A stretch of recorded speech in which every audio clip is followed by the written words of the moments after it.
Welcome to Shaman 101. You might be wondering, well, what is a shaman? It's a combination of alteration, conjuration, restoration, archery, and also some one-handed stealth, illusion, and alchemy skills. It's a very high utility class I put together that doesn't need to use smithing or enchanting, but generally just use up your different skill points and don't really allow you to play a more versatile character. In this, you're going to have something that's really high utility that you're going to be able to use in your sub-quest lines like the Companions, or the Mages or Thieves Guild, or the Black Hand even if you want to do that. So in this video, if you're interested in this kind of class, I'll be covering the different races you can choose to best play a Shaman. I'll talk about the skill tree and 3 different stages that I recommend you develop your character in. I'll also show you some of the items I use at a higher level, and a little in-game footage and some ideas and tips you might use when you're building your Shaman. So let's go ahead and get started now with the different races you can choose as a Shaman and some of their advantages and disadvantages. Who are you? Hey guys, now I'm going to tell you a little bit about the different races you have to choose for a Shaman and what I recommend the most to least, and I'll rate them 1 to 10, 1 being the best and 10 the worst. So my first choice, and far and away the best decision I think for a Shaman, is the Briton. They have a 25 bonus resistance to all magic, and they also have the Dragon Skin ability, which is going to give you a 50% absorption rate to any spells for 1 minute, which is really nice. They have a plus 10 to conjuration, they have alchemy, illusion, restoration, and speech, which gives you a plus 5 bonus. And they're really kind of tailored for this class, so if you need one and want my top recommendation, go Briton. High Elf is going to be my number 2. They have a plus 50 to magic, and they also have Pipeworm, which gives you 10 times quicker magic regeneration per minute. They also have plus 10 to illusion, plus 5 to alterations, conjuration, restoration, and those are all going to be beneficial for a Shaman. However, the destruction and enchanting bonuses they get don't really fit with the end results or what you're going to be trying to put points into for a Shaman. They do have a height advantage, however, and I just found out recently that the height advantage will give you a little bit quicker run speed and a little bit more damage output when doing melee damage. It's about 8% bonus versus a normal height person like a Briton. So it's kind of an interesting fact. Number 3 is going to be a Wood Elf. They have both resist poison and resist disease 50%, and they have the ability to command an animal out in the wild that might be attacking you, so you can kind of get out of a sticky situation if you have a bear coming at you or something. They also have plus 10 to archery, which you'll use a lot as a Shaman, and then alchemy, sneak, blockpicking are all plus 5 and going to be advantageous. However, the light armor and pickpocketing ability they have aren't really going to help you out that much, so that's why I picked them as number 3. Number 4 is going to be the Dark Elf. They have a nice 50 fire resistance ability and a anytime area effect fire damage spell, which is kind of cool. They have alteration, illusion, and sneak, which are helpful. However, destruction and light armor are not, so that's why they're number 4. Number 5 is Argonian. I chose them because their passives and their racial abilities are really great. They have resist disease and the ability to breathe underwater, which is actually kind of, I think, undervalued if you're going to do a lot of swimming around and exploring for treasure boxes. They have His Skin, which regenerates your health 10 times quicker, and they also have lockpicking, alterations, restoration, and sneak, which are all going to be helpful for a Shaman class. However, the light armor and pickpocketing are just things you're not going to specialize in, so I put them a little bit farther down the line. Top 4 selections for them. Alright, next is going to be Redguard. I like them a lot because they have a poison resistance, and adrenaline rush, which regenerates your stamina 10 times quicker. Gets you kind of out of a hairy situation, or just gives you more power attacks if you're going to be having to melee it out with somebody. But you probably won't too much as a Shaman. They also have plus 10 and one-handed, which you will use quite often, and then alterations and archery, 2 are nice things. But their smithing, blocking, and destruction bonuses are not as good. That's why they're number 6 overall. Number 7 is going to be the Nord. They have a 50% cold resistance and battle cry, which makes everybody run away. It's an area effect fear spell, essentially, that you get for free. One-time use once a day, though. They also have one-handed bonus and speech, which are going to be advantageous or good things to get as a Shaman. However, their skill bonuses in blocking, light armor, smithing, and two-handed are not going to help you that much unless you're at the beginning stages of the game and you're just using those abilities, and you're going to go all the way up to level 81 or whatnot. And won't make much of a difference at that point. Imperial, I chose number 8 choice. I like the fact that they have a calm spell, which is area effect. It's another one-time use thing per day. They had a passive ability called Imperial Luck, which just gives you a little bit more gold, but I haven't ever had a problem with getting gold in this game, so it's kind of an underwhelming passive ability. So I put them a little farther down the tree. They do have plus 10 to Restoration, which is something you'll specialize in as a Shaman, and they have one-handed, but they also have blocking, heavy armor, destruction, and enchanting, which you're not going to go. So that's why they're number 8. Alright, Orc is number 9. I did like their Berserker Rage, and that is going to be another one-time use where it cuts your damage in half basically when you have it on, and then you output 2 times damage, whatever melee weapon you're using. These guys don't have any passive ability though, like any passive resist. So they're way down the line basically because of that, but you are an Orc, so you get along with some of the other Orc colonies a little easier, which is kind of, I guess, an unstated bonus. They do have heavy armor blocking, enchanting, smithing, and two-handed though, just because I've mentioned the other abilities, but none of those things really work well with the build that I'm doing. And my last choice would be the Khajiit. I just don't like their passives that much. Their night vision doesn't really seem to help me, it just makes everything monochrome, and the hand-to-hand in this game is kind of non-existent. There's no mechanics in it to level up your hand-to-hand, and you get plus 15 in that, so I just kind of find that a letdown. You do have some decent skill attributes, though. You get sneaking, you get alchemy, archery, lockpicking, and one-handed. However, pickpocket is not going to help you, and of course the claw attack is definitely not going to help you. So unless you really like cats, I really wouldn't choose them. I might have been a little harder on them than I thought. Maybe I should have been. Maybe they should be 9 and Orc should be 10, but for me it's the last choice. So let me go over it one more time. My number 1 choice is going to be Breton. Number 2 is going to be High Elf. Number 3 is going to be Wood Elf. Number 4, Dark Elf. Number 5 is Argonian. Number 6, Redguard. Number 7 is Nord. Number 8 is Imperial. And then 9 is Orc. And 10 is Khajiit for my choices for Shaman. Hopefully that helps you. Now let's take a look at what you should choose for your standings. Okay, so you've created your character and you've come from Helgen down to the Guardian Stones, and you need to make your choice now on what to choose. You have a choice between the Mage Stone, the Thief Stone, and then the Warrior Stone. They're all going to give you a 20% learning advantage in whatever line that you select. I recommend number 1, the Mage Stone. You're going to be doing a lot of magic learning, so this is going to help you get quicker levels up in Conjuration and Illusion, which I'm going to recommend you focus on first. But my second choice is going to be Thief Stone, because you don't use your thief abilities quite as much, so it's nice to have on her. And then the Warrior Stone. Okay, so now I'm going to talk about how you should specialize for a Shaman class, the way I built him. I took into consideration high-level play and low-level play, and made a really well-balanced build that's going to be viable at level 81, like this guy, if you want to go all the way up, or at mid-levels or lower levels too. So you should find this really enjoyable if you use this particular build, but you know, feel free to modify it however you best see fit to play a Shaman class. This is just my recommendation. So let me first show you the overview of what I did, and then I'll go into how I feel you should break this down into different stages to give you the most advantageous gameplay and the easiest progression into the higher levels. So here we have, this is your basic Conjuration spells. I didn't get Soul Stealer, and I didn't get Oblivion Binding, as you're going to be using your bound weapons, your summoned weapons, throughout the entire game. And they don't have a charge on them that needs to be replenished, so these are kind of not essential up there. So skip those, and don't get dual casting either, or the second in summoning, if you're going to go level 81. So keep that in mind, but everything else you are going to get. Let's go to the next one. I also specialize everything into restorations except for dual casting again. That's what this missing one is here. So you'll go ahead and fill up your entire tree besides that. Alterations, I also get everything in. This is going to be something you'll do in the mid stage, but I just want to show you now how it looks.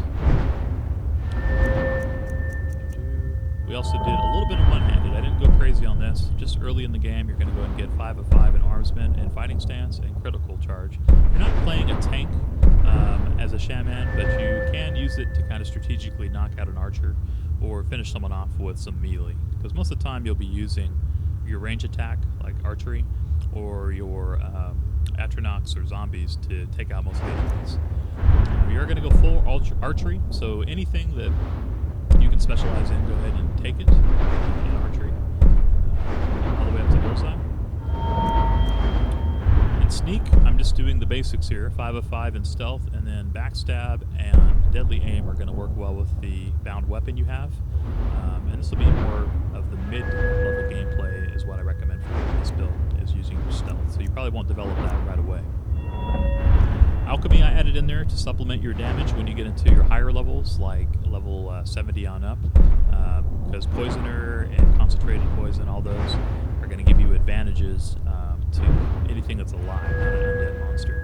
Whereas I added the high levels of Rejuvenation to give you advantages to undead, so it works out really well. And then early on in the game, you're going to want to get your illusion up to level 50 and get this quiet casting, which I'll talk about here now that I've kind of showed you all the skills. So now we break it down into stages. And what I mean by stages is, on this particular class, you're going to play differently depending on how you've developed your tree or what stage you're at in development. I kind of classified this in 3 different areas. So the first stage I'm going to say is level 1 through 25. In this stage, you're going to try to get your conjuration up to level 50. And the very first thing you're going to purchase is going to be the bound sword. Your first point, I recommend you put into novice conjuration. And then at level 3, when you get your second point, you're going to put that into Mystic Binding. And make sure to buy your bound sword spell, because you'll do a lot of DPS and be able to tank things really well at the beginning of the game. And that will help get your conjuration and your one-handed weapon up, which is also what I would recommend you work on at the first stage. So 50 in conjuration is priority in stage 1. Illusion also, get that all the way up to 50 and get your quiet casting. That's going to let you do any kind of spell from stealth, which would be really nice, because you can knock enemies out with your bow in stealth and then bring them up as a zombie to fight for you. And then you don't have to stealth anymore throughout the rest of the dungeon if you don't want to. So I like that ability, and that's one of the things I recommend you get up to 50 also in stage 1. And then let's take a look here at melee. One-handed, I'd recommend. You'll probably get the chance to put in about like 3 of 5 in the early stages up to about level 25. And then you also have Fighting Stance, which I'd recommend, and this Critical Strike, 1 in that. So again, you're just using it to knock out like enemy archers or something. Not necessarily to stand there and tank. You let your minions do that, or you can go over here to archery at the mid-stage of the game. So anyway, after you've got 50 in Conjuration, 50 in Illusion, you've got your melee started, and I'd also recommend in the early stage, stage 1, get your alterations and conjurations up to about apprentice level, and you might have a couple little bonuses in there. So, you know, put one into Respite over here, which will give you some stamina improvement, and then also into Apprentice Restoration and Novice too, to start out with. And then alterations, you want to start that as soon as you can as well. Start using Oak and Fletch and stuff, and at least specialize up here in Apprentice level. In the early levels of the game. So that's what to focus on. As soon as you've got that accomplished and you're starting to get into your mid-levels, like 25 through 50, I'm going to recommend that you start specializing in your bow and stealth more. And if you have completed the Companion's Quest early, like in stage 1, this would be a good time to start jumping over to the Thieves Guild. Or if you're going to do the Black Hand, Dark Brotherhood, that'd be a good time as well. So go ahead and get your 5 of 5 stealth in stage 2. Work on getting your bow developed, and you can level out all the way up to level 81. You know, as much as you can, really, because this is going to be your primary weapon. It's the bound bow after you have level 50 in Conjuration. You can buy that from pretty much anybody who sells Conjuration magic, like the Court Wizard and Whiterun will have it, for instance. So do that. Then there's also a priority to get your alteration up, because what you want to start doing in the mid-levels is now transfer out of armor, like light and heavy, to going full cloth and getting the bonuses from that. And I use, in my character, the Master Robes, Illusion and Conjuration. So work on getting 3 of 3 here, and then also work on getting your resistance to magic, 30, and then the Atronach, 2. And after you've got Atronach, and you've got your resistance to magic and something in mage armor, I would say you're ready then for stage 3, which is going to be, first of all, going and getting rid of all your heavy and medium armors or light armors. Get rid of those and start using cloth exclusively, and use Emity Flesh all the time. You can stick it on your hotbar and it works out real well. And then in the higher levels, you're going to go ahead and finish out your rejuvenation, restoration, I guess it's called in this game. So go ahead and put more points into Adept, Expert, and Master restoration. Finishing out with this one here, Avoid Death, which comes in handy. And you're also going to want to put some time into putting points into Alchemy. And this is going to give you additional damage to anything that's alive, whereas the additional you're putting into Restoration is going to give you bonuses to the undead, which, not that you're going to need it, but it's nice to have. You can still one-shot bigger things if you put a good poison into it. And this right here gives you 100% stronger poisons, and up here you get another bonus of 25%, so it really improves quite a lot, especially since we're not going to be going blacksmithing or enchanting on this build, just because we do that on pretty much every other character there is, and I wanted to give a character class that is not reliant on having your gear with you at all times, and is still fully functional and fun to play, and most importantly has a higher utility, because I can really play the Shaman class in a number of different ways, and they're all relevant. So I hope that helps you guys with your build. Next, let's take a look at what kind of gear you can expect to get at a higher level versus what you might need to use at lower levels.